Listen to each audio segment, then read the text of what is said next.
आशा करता हूँ आप सब बहुत अच्छे होंगे। मेरा नाम है सिद्धांत अग्निहोत्री। स्टडी ग्लोस पे आपका बहुत बहुत स्वागत है। वर्ल्ड वॉर 3 फिर से करवाते हैं। चाणक्य नीति की कल क्लास हुई, मज़ा आई आपको, कोर्स अवेल कर सकते हैं। तो भाई वर्ल्ड वॉर 3 फिर से स्टडी ग्लोस करवाएगा।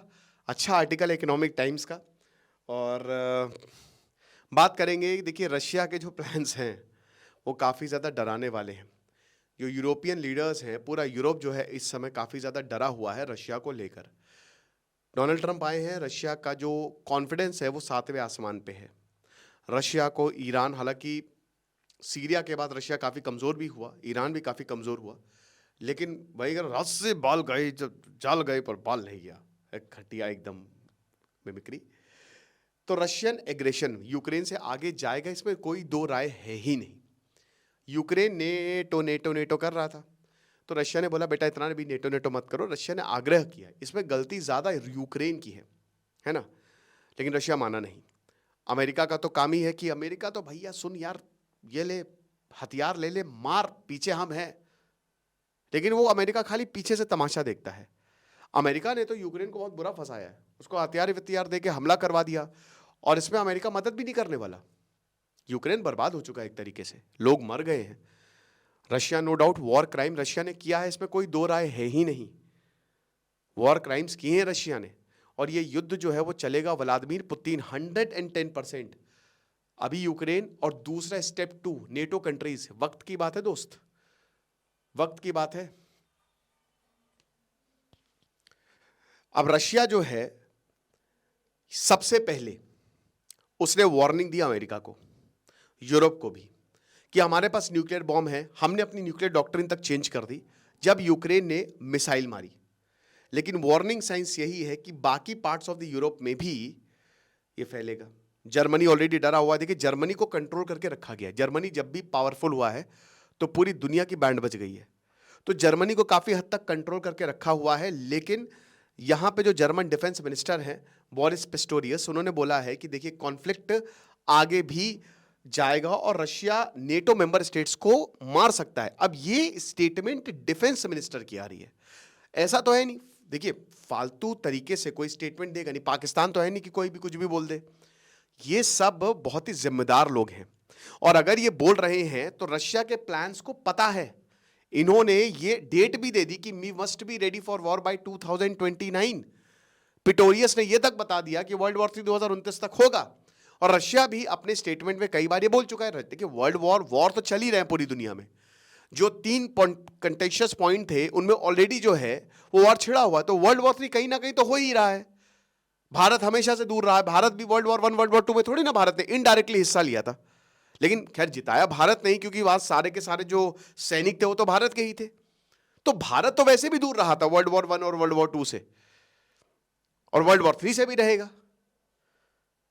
हो सकता है ताइवान को भी चाइना इन्वेड कर दे, कुछ कह भी नहीं सकते 2029 आते आते। और ये जो इंक्रीजिंग कंसर्न है, it is not limited to Germany but पूरे कॉन्टिनेंट में, स्पेशली जो ईस्टर्न यूरोप और बाल्टिक स्टेट है, सब जगह पे खतरा मंडराएगा। इसीलिए हर देश नेटो ज्वाइन करने की होड़ में है। भारत नेटो क्यों नहीं ज्वाइन कर सकता? भारत अपने ही अकेले ही काफी है। वो देखिए रशिया ने वॉर ने, रशिया टिक नहीं पाएगा दोस्तों, रशिया हारेगा no doubt. Russia contemporary Germany है। जैसे जर्मनी ने जो 1917 1939 में किया वो इस समय रशिया कर रहा है। बट रशिया ने एक चीज बता दी है, मैन पावर में रशिया पीछे है अभी, है ना, ये बात सच है। यूक्रेन को अभी तक कहां ले पाया वो, और अभी तो नेटो कंट्रीज उतरी भी नहीं है भाई। ऐसे ही इराक ने किया था 1990 में, कुवैत पे हमला कर दिया था, और फिर अमेरिका का दिमाग खराब हुआ, एक दिन के अंदर अंदर इराक को हरा दिया। गल्फ वॉर जो 1991 का हुआ, रशिया के साथ भी ऐसा ही हो सकता है। लेकिन रशिया के पास न्यूक्लियर वेपन है, इराक के पास वो नहीं था, और वो कभी भी व्लादिमीर पुतिन छोड़ देंगे, और उसी पे ही सब कुछ टिका हुआ है। इस समय नेटो जो है वो हाई अलर्ट पे है, वर्स्ट के लिए प्रिपेयर हो रहे हैं। प्रोस्पेक्ट जो है रशियन अटैक के वो लगातार बढ़ते जा रहे हैं। आज नहीं तो कल मेरी बात सही होगी दोस्तों, वर्ल्ड वॉर 3 होगा ही होगा, आप देख लीजिएगा। लेकिन डिपेंड करेगा ये, देखिए अगर डोनाल्ड ट्रंप आ गए, यूक्रेन और रशिया सहमति, बट यार देखो रशिया क्या कहेगा, रशिया कहेगा कि यूक्रेन की जो टेरिटरी है वो हमारी है, यूक्रेन की टेरिटरी को हम ले लेंगे। और एक बार अगर यूक्रेन की टेरिटरी को उसने ले ली तो आधा यूक्रेन तो गया। अब उसके बाद तो पूरा यूरोप खुल गया ना रशिया के लिए। तो भाई रशिया के कॉन्फिडेंस में तो बूस्ट कि चलो आगे भी अगर टेरिटरीज ले लेते हैं, फिनलैंड स्वीडन तक भी चले जाते हैं, तो किसी की क्या औकात कि हमको रोक ले। जहां से हम खड़े होते हैं वहीं से लाइन शुरू होती है, समझ रहे हो। तो इसीलिए डर तो काफी ज्यादा है। और यहां पे देशों ने, यूरोप ने मिसाइल, भाई अमेरिका से बातचीत कर रहे हैं कि मिसाइल हमारे को दीजिए, हथियार लगातार। फ्रांस ने ये चिंता जताई है, ठीक है ना, इजराइल को लेकर ये चीज है। तो प्रोफेसर विलियम मक जो नॉर्थ सेंट्रल कॉलेज, उन्होंने कहा कि व्लादिमीर पुतिन जो है वो ईस्टर्न यूरोप में, देखिए सोवियत टूटा 1991 में, बोरिस यिल्सन या मिखाइल गोर्बाचेव, कोई नहीं चाहता था, नोबडी वांटेड। ईस्टर्न यूरोप तो उन्हीं का ही है ना, सोवियत का ईस्टर्न यूरोप रहा है। 15 देश थे, 15 देश तो टूट गए। तो रशिया वो भूला नहीं है, जैसे अखंड भारत है वैसे अखंड रशिया भी तो है। आज नहीं तो कल ये सारे के सारे एरिया ले लेंगे। स्वीडन ने अभी नेटो को ज्वाइन किया और सब देश ज्वाइन करेंगे, ईस्टर्न मेंबर्स जितने भी हैं, क्योंकि भाई वो उनको प्रोटेक्शन देगा, कम से कम वो बचे तो रहेंगे। लेकिन अगर ईस्टर्न यूरोप के देश ने ऐसे ज्वाइन करने लगा नेटो को, तो रशिया का और दिमाग खराब हो गया, जैसे यूक्रेन के साथ हुआ था।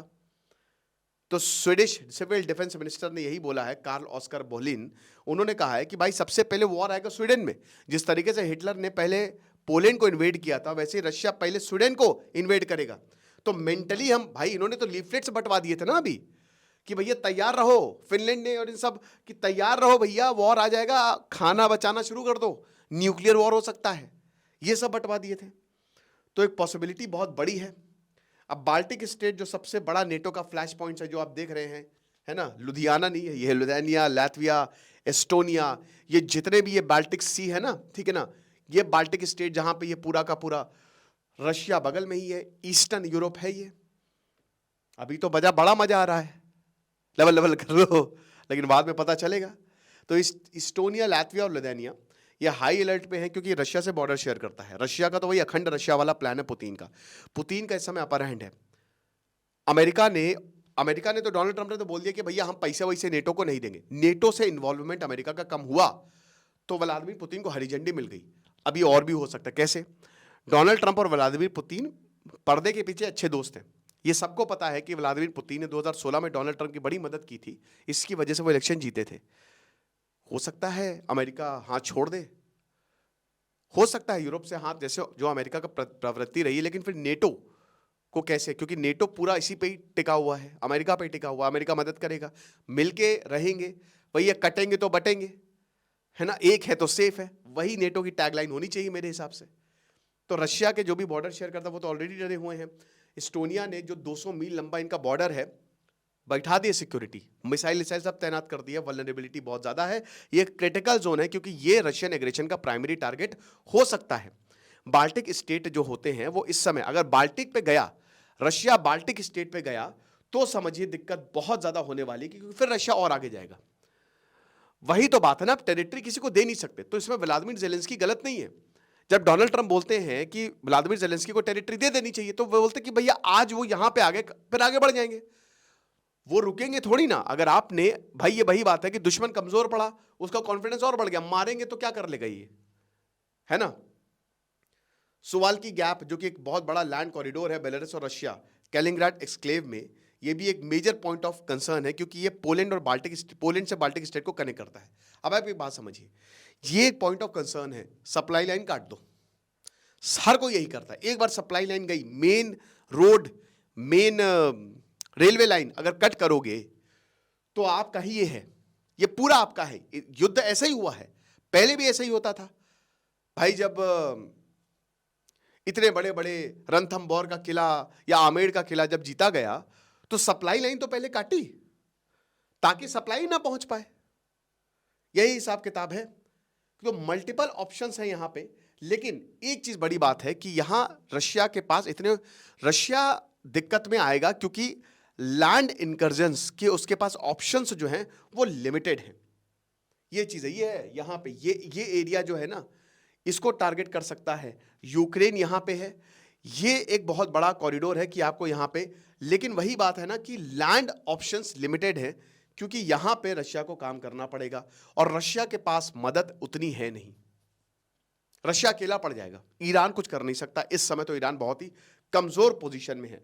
फिर उसके बाद लगातार रशिया के न्यूक्लियर वेपन्स ग्रो करते जा रहे हैं। नॉर्थ कोरिया ने ऑलरेडी रशिया को अपने सैनिक दे दिए हैं कि आप हमारे सैनिक का यूज कर सकते हो। अलेक्जेंडर लुकाशेंको ने बोला है कि भाई देखिए मल्टीपल वॉरहेड्स बेलारूसियंस यहां पे है। अब आप ये सब देखिए, एक चीज देखिए, आपको मैं मैप में दिखाता हूं।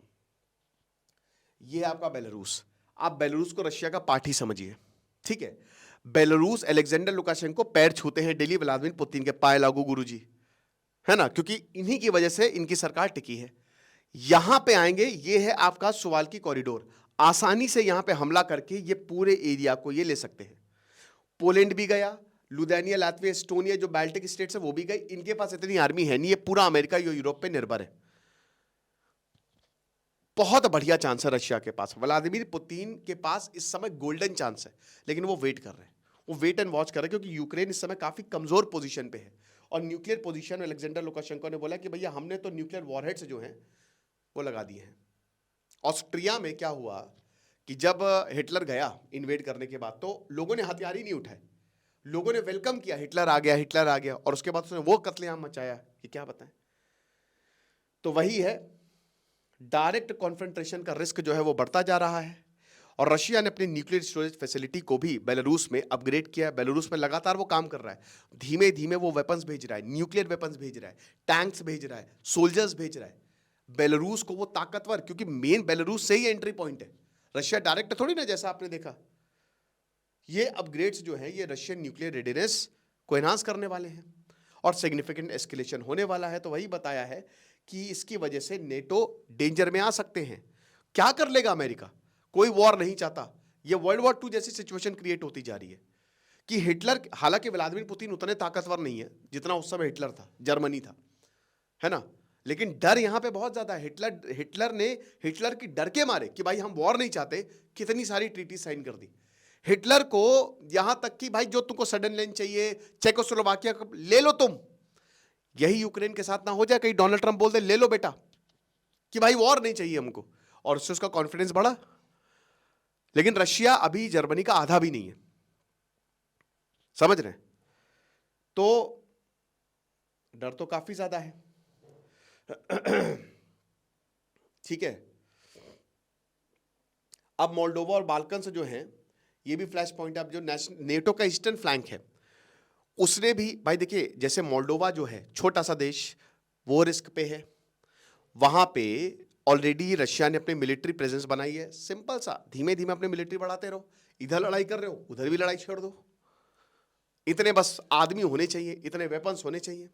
मोल्डोवन की जो प्रेसिडेंट है माया संधू, उन्होंने वही बोला है कि रशिया इंटरफेयर कर रहा है, इलेक्शंस को इन्फ्लुएंस कर रहा है, डिस्टेबलाइज कर रहा है। देखिए रशिया का जो हैकिंग सिस्टम, रशिया के जो हैकर्स है, हेकर है भाई, हेकर, और रशिया का जो इंटरफेरेंस वो दुनिया में सबसे बेहतरीन है।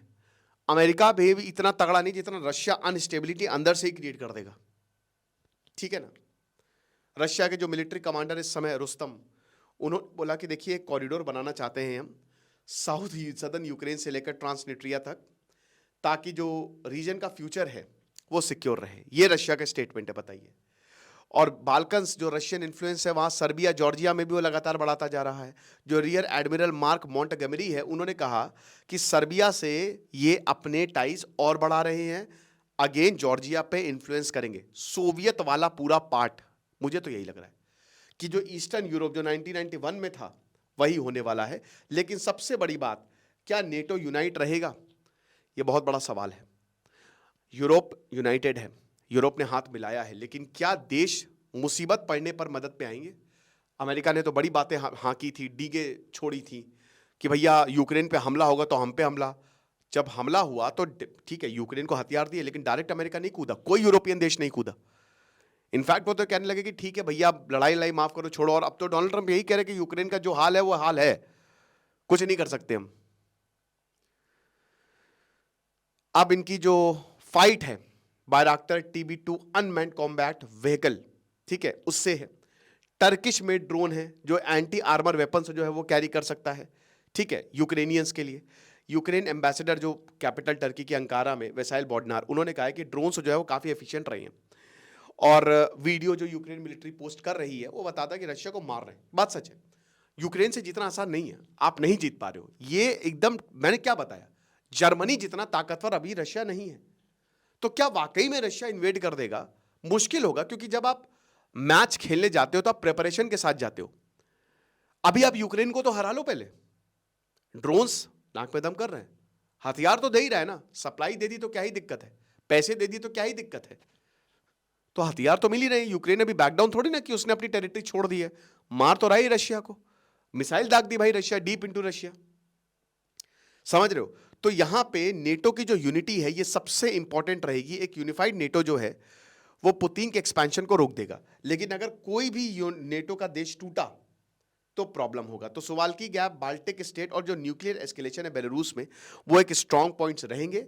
लेकिन अगर यूनाइटेड नेटो रहा तो कोई प्रॉब्लम नहीं रहेगी। आपको क्या लगता है आप मुझे कमेंट बॉक्स में बताइएगा, बट ये डेंजरस है काफी ज्यादा। खुश रहिए, पढ़ते रहिए। दिस इज सिद्धांत अग्निहोत्री, साइनिंग ऑफ।